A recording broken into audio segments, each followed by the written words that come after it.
Reporter पीछे हट जाए ना यार। यार रिपोर्टर थोड़े पीछे आ जाओ। रिपोर्टर पीछे हो जाओ भाइयों।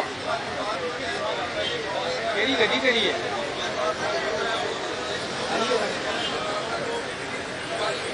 हाँ थोड़ा कैमरा थले रख। हाँ थोड़ा कैमरा थले कर यार।